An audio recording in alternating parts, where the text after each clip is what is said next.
Oke, Le, welcome channel to my back.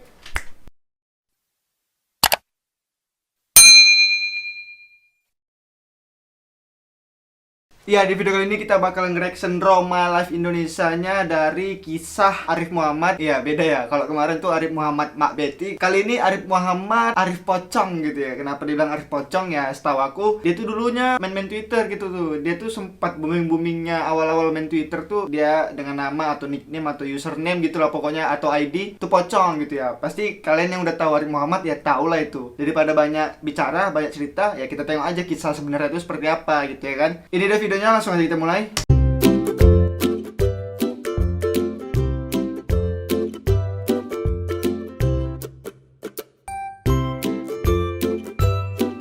Gak ada yang ngomong nih, biasa ada yang ngomong nih.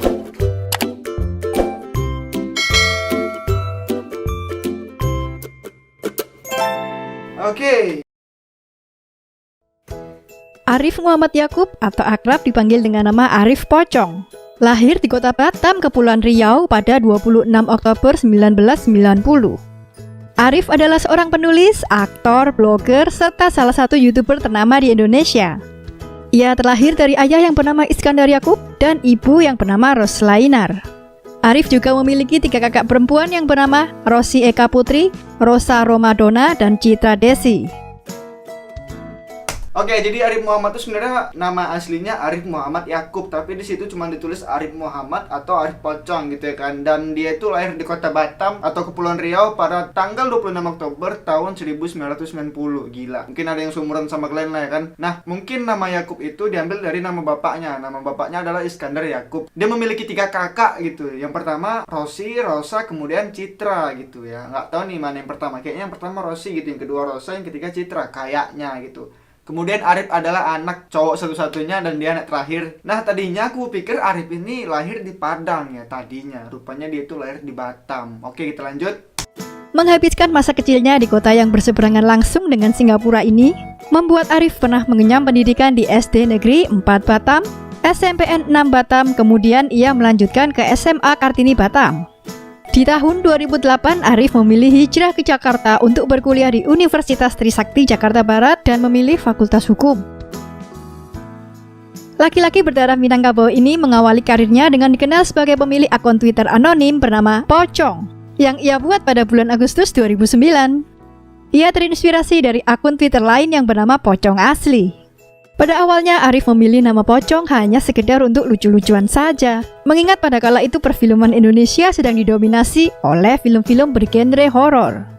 Arif menganggap bahwa nama Pocong akan menjadi hal yang konyol karena tangan pocong biasanya diikat oleh kain kafan namun bisa membuat sebuah tweet. Kehadiran Arif ini mendapatkan respon yang positif dari pengguna Twitter. Namun pada awalnya akun Pocong tidak langsung disukai seperti sekarang. Butuh waktu 1 tahun bagi Arif untuk mendapatkan 100.000 followers. Meski menggunakan nama Pocong yang mempunyai image menakutkan, namun tweet yang Arif buat lebih terkesan lucu dan menghibur. Kemudian pada bulan Oktober 2010, ia mencoba membuat blog pribadi yang ia beri nama www.pocong.com. Berkat kesuksesan Arif di Twitter, Arif kemudian didorong oleh Raditya Dika, Bena Kribo, dan beberapa orang lainnya untuk menjadikan tulisannya di Twitter menjadi sebuah buku. Arif akhirnya menulis buku yang ia beri judul Pocong Juga Pocong, yang resmi dirilis pada Juni 2011. Tak disangka, buku Pocong Juga Pocong berhasil habis terjual di hari pertama rilisnya dan sekaligus menjadikan buku karya Arif yang diberi predikat bestseller. Menjadi semakin terkenal, Arif pun harus menerima banyak cobaan. Ia mulai mendapatkan ancaman-ancaman yang mengatakan akan membongkar sosok asli di balik akun Twitter Pocong. Saat memulai akun tersebut, Arif memang tak berniat untuk membuka jati diri. Awalnya ia merasa aman dengan anonim. Ancaman semakin sering diterima, namun Arif sempat mengabaikan. Saat itu ia sangat yakin bahwa sosok asli dirinya tak akan terbongkar, sebab ia sama sekali tak memberitahu siapapun soal dirinya yang merupakan sosok di balik akun Pocong, kecuali pada Bena Kribo dan Raditya Dika.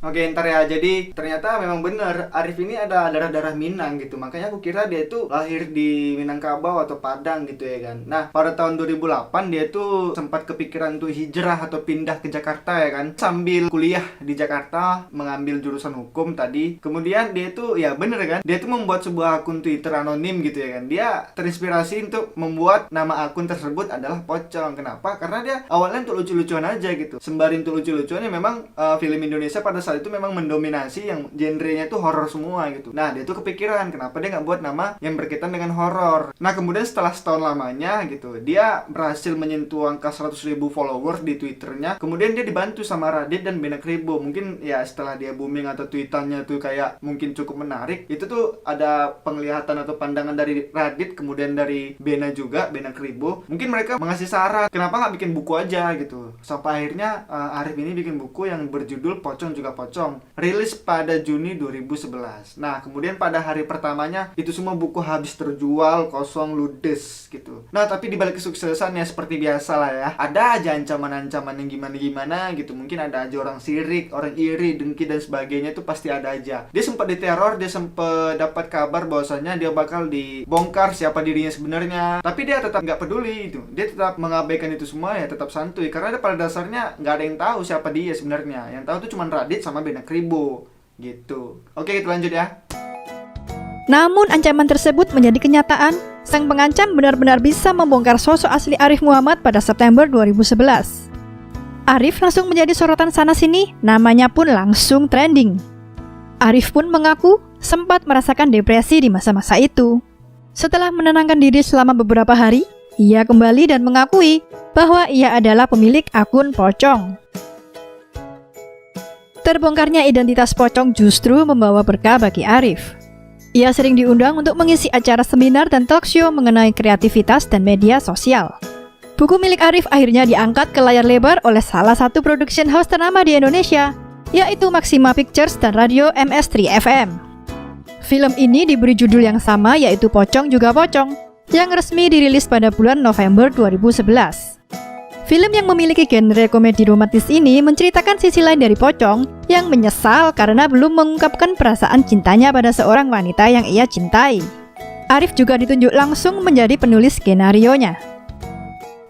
Ntar ya, bener kan? Jadi September 2011 gitu, itu tuh betul-betul dapat ancaman. Maksudnya ancaman yang tadi itu benar-benar terjadi gitu lah ya. Dan aku nggak ngerti sama Arif yang pertama, yang kedua sama pengancamnya gitu. Yang pertama, Arif tuh kenapa bisa takut kalau memang diancam akan kebenarannya gitu. Siapa sih yang dibalik akun ini gitu loh. Maksudnya ini loh orang asli dibalik akun anonim tersebut gitu. Dan kenapa dia bisa depresi gitu ya? Kenapa gitu? Dan yang kedua, untuk yang pengancam, kenapa dia bisa mengancam? Aku ancam nanti kau, aku kasih tahu siapa jati diri sebenarnya. Kenapa gitu? Ancaman tuh banyak gitu.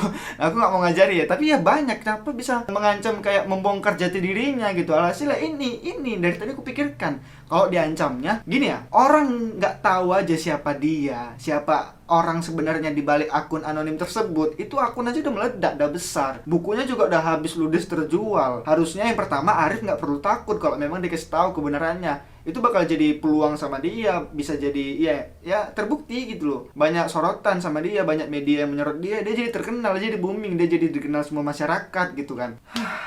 Pokoknya pada November 2011 ya dia tuh sempat memiliki atau menulis skenario film yang berjudul sama sih, Pocong Juga Pocong gitu ya. Film tersebut mengisahkan tentang Pocong kenapa yang terlambat mengutarakan isi hatinya kepada wanita yang dicintai gitu ya kan. Oke, kita lanjut ya. Di tahun ini pula Arif kemudian menjalin kerjasama dengan Raditya Dika dan Bena Kribo untuk membuat situs web yang bernama nyunyu.com yang dikhususkan untuk anak muda Indonesia. Situs ini berisi tentang informasi menarik dalam bentuk tulisan, foto, dan video. Pada bulan Maret 2014, ia berhasil lulus dan menyelesaikan kuliahnya. Dirinya juga resmi membuat akun YouTube di tahun ini. Video pertamanya diunggah pada 15 Oktober 2014. Hingga kini akun Arif sudah mencapai lebih dari 2,3 juta subscribers. Penghasilannya di YouTube bisa mencapai 56 juta rupiah hingga 200 juta rupiah tiap bulannya bila dilansir dari noxinfluencer.com. Ia juga menjadi salah satu konten kreator yang pernah dipanggil oleh Bapak Presiden Jokowi ke Istana Negara untuk berbagi gagasan di dunia kreatif Indonesia. Kemudian pada tanggal 16 September 2016, Arif resmi meminang kekasihnya yang bernama Tiara Pangestika atau akrab dipanggil Tipang, yang juga seorang vlogger cantik lulusan Universitas Indonesia. Pasangan romantis ini seringkali mengunggah berbagai momen kebersamaan mereka di luar negeri.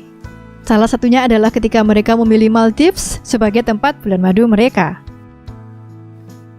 Arif juga memenangkan berbagai macam penghargaan, yaitu sebagai Influencer of the Year and Top YouTube Personality di ajang Influence Asia 2017 yang diselenggarakan di Malaysia. Selang 1 tahun kemudian, ia juga memenangkan penghargaan Best Creator for Lifestyle di XYZD 2018 Creator Awards di Jakarta. Prestasinya tidak sampai di situ saja, ia pun memiliki bisnis kuliner bersama sang istri, yaitu cake kinian, kue dengan berbagai macam rasa unik. Ada juga wellplan.co, planner unik karya Tiara, Hello Nuku koleksi tas yang fashionable. Arif juga memiliki bisnis mie yang ia beri nama Mie Bangcet, bisnis Opai Yakitori, bisnis minuman drink kinian yang menyediakan minuman segar dengan berbagai macam varian rasa. Ada juga cuan-cuan.id yang menjual gadget dengan harga miring, dan brand baju Billionaires Project yang ia dirikan pada bulan Maret 2019. Bisnis inilah yang membuat Arif mendapatkan rekor muri sebagai produk karya sendiri dan lokal asli. Bahkan setiap perilisan pakaian baru selalu habis terjual. Kebahagiaan Arif pun bertambah saat sang istri Tiara dinyatakan positif hamil dan tengah mengandung anak pertama mereka. Arif dan Tiara kemudian menggelar 4 bulan kehamilan Tiara pada Desember 2019 lalu. Terima kasih sudah menonton video ini hingga akhir. Jangan lupa like, subscribe, dan komen di kolom komentar apabila ada tokoh atau aktor yang ingin kalian tonton selanjutnya. Oke ya, videonya udah selesai, videonya sudah habis. Jadi itulah kisah perjalanan Arif Muhammad dari dia kecil hingga sekarang, hingga dia udah punya istri dan udah punya anak gitu. Bahkan Tipang juga sekarang lagi ngandung anak keduanya. Nah, kesimpulan dan kutipan yang bisa kalian ambil dari kisah dia mungkin bisa kalian telaah dan bisa kalian telan sendiri atau bisa kalian karang sendiri seperti apa. Aku nggak tahu lagi mau bilang gimana, karena Arif ini kok bisa dibilang salah satu panutan seluruh anak muda Indonesia sih, kok bisa dibilang. Apa coba yang nggak dikenal dari Arif? Apa coba yang nggak diapresiasi dari Arif? Apa mau bisnis kuliner, bisnis clothing, baju, ya bisnis lainnya lah gitu. Itu apa sih yang nggak kita apresiasi dari tangannya Arif gitu. Jadi pertama kali dia buat akun anonim aja udah cukup banyak ketertarikan masyarakat akan hal akun tersebut gitu loh. Jadi ya kita mau gimana lagi, aku pun bingung nih mau bilangnya gimana. Pokoknya ya kita pendem aja lah, atau kita tangkap sendiri aja lah gimana kesimpulan dan yang bisa kita kutip atau yang bisa kita makan nih, bisa kita telan dari kisahnya ini apa gitu. Mungkin bisa jadi pelajaran buat kalian dan bisa jadi pengalaman juga buat kalian nantinya. Tapi kita masih belum tahu siapa alasan Arif kenapa dia takut untuk diancam akan dibongkar jati dirinya yang sesungguhnya tuh siapa sih di balik akun ini tuh siapa sebenarnya. Kita nggak tahu alasan kenapa dia takut dan kenapa dia bisa sempet sampai depresi segitunya gitu. Kita nggak tahu ya. Mungkin dia punya alasan tertentu, mungkin dia memang awalnya adalah orang yang introvert atau memang nggak pengen aja gitu. Oke ya, sekian aja video kita kali ini. Terima kasih buat kalian semua yang udah nonton video ini sampai habis. Terima kasih banyak. Jangan lupa kalian like, comment, share, dan subscribe. Dan yang pasti seperti biasa, kalau memang ada idola kalian, artis yang pengen kita reaction sama-sama, kita lihat kisahnya seperti apa, ya silakan kalian tulis di kolom komentar. Oke, see you di next video.